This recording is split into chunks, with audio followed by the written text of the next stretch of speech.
Hello viewers, आज के video में आप लोगों के साथ दो इम्पॉर्टेंट बातें करने वाली हूँ।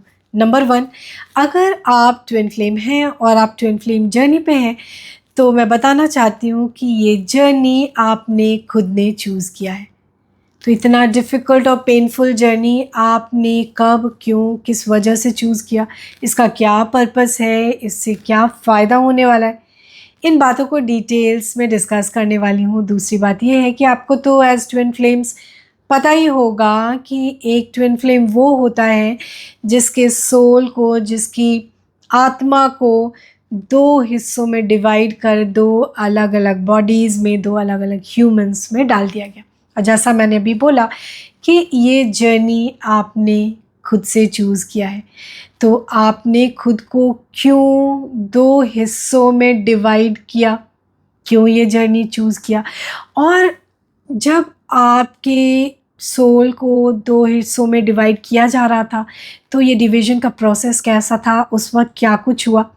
तो इससे रिलेटेड इम्पॉर्टेंट इन्फॉर्मेशन, इम्पॉर्टेंट बातें मैं बताने वाली हूँ आप लोगों को, क्योंकि देखिए जब इन बातों को आप डिटेल्स में जानोगे तो आप समझ पाओगे कि एज अ ट्विन फ्लेम आप इतने डिफरेंट क्यों हो, राइट। तो देखिए जो भी बातें यहाँ बताने वाली हूँ ये कोई किताबी बातें नहीं है, कोई सुनी सुनाई चोरी की हुई बातें नहीं हैं। ये बातें वही हैं जो मेरे खुद के एक्सपीरियंसेस हैं या फिर उन ट्विन फ्लेम्स के एक्सपीरियंसेस हैं जो मेरे पास थेरेपी सेशंस के लिए आए। और कुछ ट्विन फ्लेम्स ऐसे हैं जो लंबे वक्त तक मेरे साथ एसोसिएटेड रहे हैं, उनकी लंबी एक हीलिंग की जर्नी रही है और इस हीलिंग जर्नी में उन्होंने मुझसे बहुत सारे सेशंस कराए हैं और इन सेशंस के दौरान उन्होंने खुद को एज अ सोल एक्सपीरियंस किया है। उस स्टेज तक पहुँचे हैं जहाँ उन्होंने खुद को अपने ही सोल को डिवाइड करते हुए देखा है, खुद को एक्सपीरियंस किया है, उस एक्सपीरियंस से गुजरे हैं। तो आज की वीडियो में जो भी बातें शेयर करने वाली हूँ वो मेरे ट्विन फ्लेम क्लाइंट्स के हैं, जो उन्होंने मुझसे एक्सपीरियंसेस जो शेयर किए और मेरे खुद के जो एक्सपीरियंसेस रहे। तो उन्हीं बातों को, उन्हीं फैक्ट्स को आप लोगों को के साथ इस वीडियो में शेयर करने वाली हूँ। Hello everyone, my name is Deepti Shekhar and I am a clinical hypnotherapist, a regression therapist and a family constellation therapist, and I specialize in inner child therapy work, past life therapy work. Over the years, I have guided my clients to explore the power of their own subconscious mind by healing their unresolved emotions and finding balance in their careers, finances, relationships, and inner world. My mission is to help individuals move from pain and confusion to clarity, healing, and empowerment. I do online sessions that may take 1.5 to 2 hours time, and these sessions are very private and confidential and one-on-one. Apart from being a therapist, I'm a wife, a mother, a pet parent, and a Kathak dancer as well.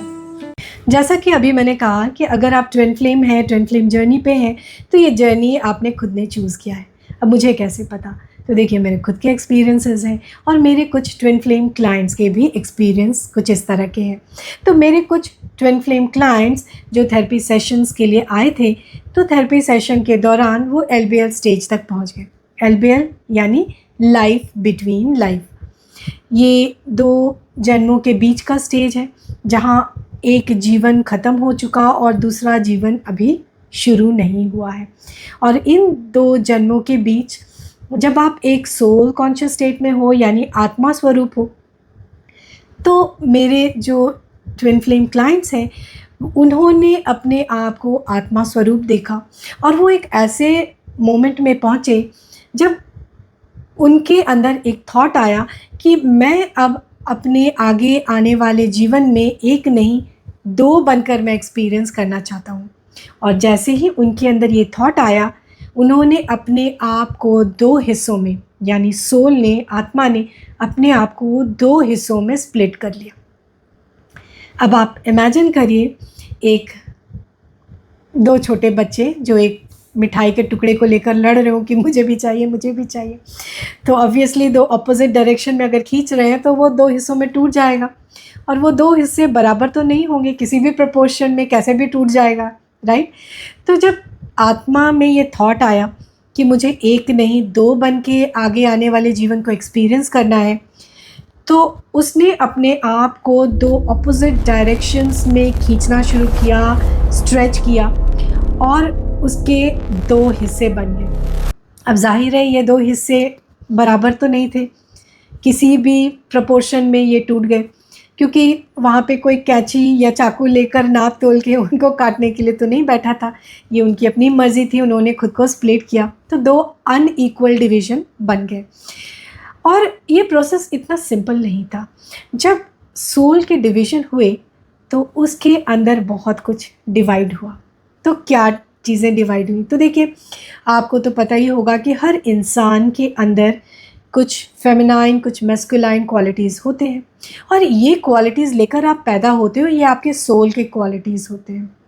तो जब आत्मा divide होती है तो ये जो feminine और masculine qualities होते हैं ये भी डिवाइड हो जाते हैं। और क्योंकि ये डिवीज़न अनइक्वल सा होता है, हैप्पैज़ार्ड होता है, कोई प्रॉपर तरीके से तो होता नहीं है, तो अब किसी एक टुकड़े में फेमिनाइन क्वालिटीज़ ज़्यादा और थोड़े मैस्कुलाइन क्वालिटीज़, और दूसरे टुकड़े में ज़्यादा मैस्कुलाइन क्वालिटीज़ और थोड़े फेमिनाइन क्वालिटीज़, कुछ इस तरह से डिवाइड हो जाते हैं। तो जिस हिस्से में फेमिनाइन क्वालिटीज़ ज़्यादा होते हैं वो डिवाइन फेमिनाइन हो जाती है, और जिसमें मैस्कुलाइन ज़्यादा तो वो डिवाइन मैस्कुलाइन हो जाता है। अब देखिए, ये जो डिवीज़न है ये एनर्जी का डिवीज़न है, और कोई भी हिस्सा किसी भी बॉडी को ऑक्यूपाई करता है, यानी कोई भी हिस्सा किसी भी रूप में इनकारनेट कर जाता है। यानी डिवाइन फेमिनाइन वाला हिस्सा एज अ मेल बर्थ ले सकता है, और डिवाइन मैस्कुलाइन वाला हिस्सा एज अ वुमेन जन्म ले सकता है, राइट। तो ये डिवाइन फेमिनाइन और मैस्कुलाइन एनर्जी की बात होती है, इसका जेंडर से कोई लेना देना नहीं होता है, राइट। अब देखिए, ये जो सोल का डिवीज़न होता है इसमें केवल क्वालिटीज़ डिवाइड नहीं होती, इसमें एलिमेंट्स भी डिवाइड होते हैं। तो आपको पता ही होगा कि हम सबके अंदर 5 एलिमेंट्स होते हैं, यानी हमारा जो शरीर है वो 5 तत्वों का बना है, राइट। क्या क्या होते हैं? तो earth, water, air, fire, space, right. तो ये जो 5 तत्व हैं ये हमारे शरीर में ही नहीं होते, ये हमारी आत्मा में भी होते हैं। और जब डिवीज़न होता है सोल का तो ये एलिमेंट्स भी डिवाइड हो जाते हैं, और हैप्पैज़ार्ड वे में डिवाइड होते हैं, अनइक्वल डिवीज़न होता है, तो किसी एक पोर्शन में कोई एक एलिमेंट मिसिंग भी हो सकता है। और इस डिवीज़न का इम्पैक्ट आपके चक्रास पे भी आता है।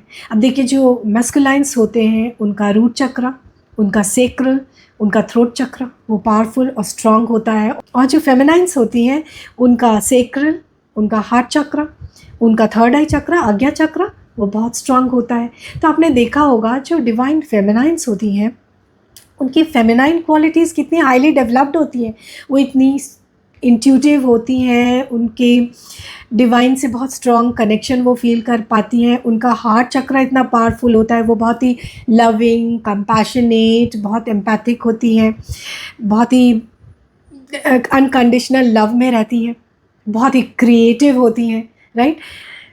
मगर जो मैस्कुलाइन्स होते हैं उनको इन चीज़ों से मतलब नहीं होता, वो बड़े ही 3D लाइफ्स जीते हैं, वो बड़े ही मटेरियलिस्टिक होते हैं, उनको डिवाइन से कनेक्शन, उनका इंट्यूशन बिल्कुल डेवलप नहीं होता, डिवाइन से वो कनेक्टेड फील नहीं कर रहे होते, राइट। बहुत ही 3D और मटेरियलिस्टिक लाइफ्स जीते हैं, मगर उनका कुछ मैस्कुलिन क्वालिटीज़ बहुत हाईली डेवलप्ड होता है। आप देख लो, वो बहुत ही वो स्टेबिलिटी प्रोवाइड करते हैं खुद की लाइफ में, अपनी फैमिलीज़ को, वो बहुत ही उनके अंदर कॉन्फिडेंस होता है, बहुत सेल्फ डिसिप्लिन्ड होते हैं, विल पावर कितना स्ट्रांग होता है। मतलब फेमिनाइन रोती है, गिड़गिड़ाती है कि तुम आ जाओ सब छोड़कर मेरे पास, मगर प्यार बहुत करते हैं अपनी फेमिनाइन से, मगर इतना स्ट्रांग विल पावर होता है कि नहीं, मैं मैरिड हूँ, मेरी वाइफ है, मेरे बच्चे हैं, मेरी जो रिस्पॉन्सिबिलिटीज़ है उसे मुझे निभानी है, चाहे मैं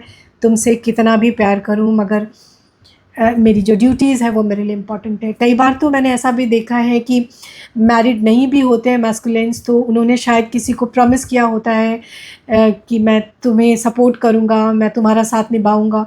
तो ये जानते समझते हुए भी कि उन्हें अपने डिवाइन फेमिनाइन से बहुत प्यार है, उसके बावजूद वो अपने दिए हुए वर्ड को, प्रॉमिस को वैल्यू करते हैं और उस पे टिके रहते हैं। तो मैस्कुलाइन्स का विल पावर, कॉन्फिडेंस और जो सेल्फ डिसिप्लिन है, जो यू सी, ये चीज़ें बहुत ही पावरफुल और स्ट्रॉन्ग होती हैं। तो इसलिए ज़रूरी होता है कि जो मैस्कुलाइन है वो अपने फेमिनाइन पावर्स को बढ़ाने के लिए काम करें, उनको डेवलप करने का काम करें।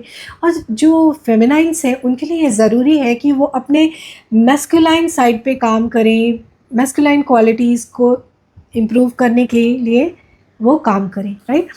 तो देखिए ट्विन फ्लेम्स, ये जो जर्नी है आपने खुद ने चूज़ की है, आपने खुद ने अपनी सोल को अपनी मर्ज़ी से 2 हिस्सों में स्प्लिट किया है और उसकी वजह से आपकी क्वालिटीज़ में, आपकी एनर्जीज़ में बहुत सारा स्प्लिट आया है, आपके एलिमेंट स्प्लिट हुए हैं जिनका इम्पैक्ट आपके थॉट प्रोसेस पे, आपकी लाइफ पे भी आता है। मगर इम्पॉर्टेंट सवाल यहाँ पे ये है कि आपने ऐसा क्यों किया? Why did you choose this journey? क्योंकि एट द सोल लेवल आपको पता था कि ये एक बहुत ही पेनफुल जर्नी होने वाला है, एक बहुत ही डिफ़िकल्ट जर्नी होने वाला है। डिस्पाइट दैट आपने ये जर्नी चूज़ किया, क्यों? इस कारण को समझने के लिए हमें समझना पड़ेगा कि हम इस धरती पे ह्यूमंस बनकर क्यों आते हैं। तो ह्यूमन लाइफ का जो पर्पस है वो यही कि हमें इस धरती पे आके यहाँ के सब तरह के इमोशंस को समझना होता है, यहाँ के हर तरह के रिलेशनशिप्स को एक्सपीरियंस करना है, हमें हर तरह के, हमें as a male, as a female, as a transgender life को एक्सपीरियंस करना है, हमें गोरे होके, काले होके, as a pink person, as a brown person हमें लाइफ को एक्सपीरियंस करना है, हमें हर तरह के कल्चर को एक्सपीरियंस करना है, हमें लाइफ के हर लेसन को सीखना है, समझना है। तो जब इतना कुछ सीखना समझना होता है तो at a certain point of time, at a certain moment, एक सोल को ये रियलाइज़ होता है कि बहुत सारे लेसन्स हैं सीखने को, समझने को। इतने सारे लेसन समझने में शायद मुझे लेट्स से 1000 लाइफ टाइम्स लग जाएंगे, तो क्यों ना मैं अपने आप को स्प्लिट करूं, एक के बजाय 2 बनकर जाऊं और 1000 की जगह 500 लाइफ टाइम्स में ही हम सारे एक्सपीरियंसेस गेन कर लें। पर्पस कि इस लाइफ की ये जो जन्म और मृत्यु का जो ये साइकिल है, इसको हम जल्दी ख़त्म करें, इस अर्थ स्कूल से हम जल्दी निकलें, आगे बढ़ें। पर्पस ये होता है और इस वजह से कई बार एज अ सोल हम डिसाइड करते हैं कि हम अपने आप को स्प्लिट करेंगे, ट्विन फ्लेम जर्नी पर जाएंगे। मगर दूसरा इम्पॉर्टेंट सवाल यहाँ पे ये आता है कि अगर पर्पस केवल इतना ही था तो हम अलग अलग भी जी सकते हैं, राइट। आप एक पर्सन अमेरिका में, एक इंडिया में, एक जापान में, एक कोरिया में, अलग अलग ज़िंदगी जी सकता है, अलग अलग जगह पे लाइफ के एक्सपीरियंसेस ले सकते हैं। फिर ट्विन फ्लेम्स बार बार एक दूसरे से life time after life time क्यों मिलते हैं, राइट। क्योंकि as a past life regression therapist मैं आपको बताना चाहती हूँ कि अपने ट्विन फ्लेम से इस जन्म में शायद आप पहली बार मिले होंगे, मगर मेरा यकीन करिए आप अपने ट्विन फ्लेम से कई जन्मों में मिल चुके हो सकता है पिछले किसी जन्म में आपकी उससे शादी भी हुई हो, आप मैरिड रहे हो। मगर मैं ये ज़रूर कहना चाहूँगी कि जितनी दफ़ा भी, जितने भी लाइफ टाइम्स में आप उनसे मिले हो, आपका कहीं ना कहीं एक रोमांटिक कनेक्शन रहा हो, चाहे वो सेम सेक्स रोमांस रहा हो, चाहे वो एज अ मेल फीमेल रहा हो, मगर some kind of romantic connection, romantic relationship हर जन्म में रहा है। तो ट्विन फ्लेम्स बार बार एक दूसरे के जीवन में आते हैं, life time after life time, बहुत सारे लाइफ टाइम्स में एक दूसरे के जीवन में आते हैं और जब भी आते हैं एक दूसरे के जीवन में उथल पुथल मचाते हैं, एक दूसरे को ट्रिगर करते हैं। क्यों करते हैं? क्योंकि इम्पॉर्टेंट लेसन सीखने होते हैं, एक दूसरे के वीकनेसेस से एक दूसरे को निकालना होता है, लाइफ को पूरी तरह ट्रांसफॉर्म करना होता है, एक दूसरे को बेटर ह्यूमन बीइंग बनाना होता है, इवॉल्व करना होता है, आपको ऊपर ले जाने के लिए, आपके फ्रीक्वेंसी को, आपके वाइब्रेशन को बढ़ाने के लिए, एक बेटर ह्यूमन बीइंग बनाने के लिए, ताकि आप अपने लेसन्स जल्दी सीख जाओ, जल्दी से इस लाइफ एंड डेथ के साइकिल से आप निकल जाओ, राइट। तो क्योंकि देखिए ये ह्यूमन नेचर है, हम जितना दर्द से, पेन से, डिफ़िकल्ट सिचुएशंस में सीखते हैं, उतना लाइफ कंफर्टेबल होने से कभी भी हम नहीं सीखते, राइट। तो ट्विन फ्लेम जर्नी का पूरा पर्पस ही यही है, सोल अपने आप को स्प्लिट करता है ताकि जल्दी लाइफ के सारे एक्सपीरियंसेस, सारे लेसन्स, जो भी उसे सीखना है, समझना है, जल्दी से सीख ले। एक दूसरे के लाइफ में बार बार आते हैं, एक दूसरे को ट्रिगर करते हैं, एक दूसरे को डिफ़िकल्टी में, परेशानी में डालते हैं, एक दूसरे के जो वीकनेसेस हैं उनको हिट करके निकालते हैं, दिखाते हैं, ताकि आप जल्दी से उन पे काम करो और जल्दी से इवॉल्व हो जाओ, बेटर ह्यूमन बीइंग बन जाओ और इस लाइफ एंड डेथ के साइकिल से जल्दी सीखकर आप निकल जाओ। तो ट्विन फ्लेम जर्नी का पूरा पर्पस ही यही है। तो अगर आप भी अपनी ट्विन फ्लेम जर्नी को मैप करना चाहते हो, एज अ सोल खुद को एक्सपीरियंस करना चाहते हो, तो आप एक थेरेपी सेशन बुक कर सकते हैं। इन थेरेपी सेशंस में आप सोल कॉन्शियस स्टेट में जाते हैं, आप अपने आप को out of the body soul state में कई बार एक्सपीरियंस कर सकते हैं। मगर क्या एलबीएल स्टेट तक एक ही बार में जाना पॉसिबल है? बिल्कुल भी नहीं। बहुत सारे थेरेपी सेशंस कराने के बाद कभी कोई पर्सन अपने एलबीएल स्टेज में जाता है, राइट। तो आज का वीडियो यहीं तक। ज़रूर से बताइए कैसा लगा। आपके और भी सवाल हैं तो कमेंट सेक्शन में डालिए, आपके सवालों के जवाब मैं देना चाहूँगी। एंड ट्विन फ्लेम्स, आपकी ओरिजिन क्या है, कौन हो आप, कहाँ से आए हो? बिकॉज थेरेपी सेशन से मुझे ये पता चलता है कि most of the twin flames, at least जो मेरे पास थेरेपी सेशन के लिए आए, they are all very old souls. तो बहुत सारे ऐसे ट्विन फ्लेम्स की कहानियाँ लेकर और आपके ओरिजिन की बातें लेकर आने वाली हूँ आगे की वीडियोस में, तो देखते रहिए। Thank you so much for watching. Take good care of yourselves. Bye bye. नमस्कार।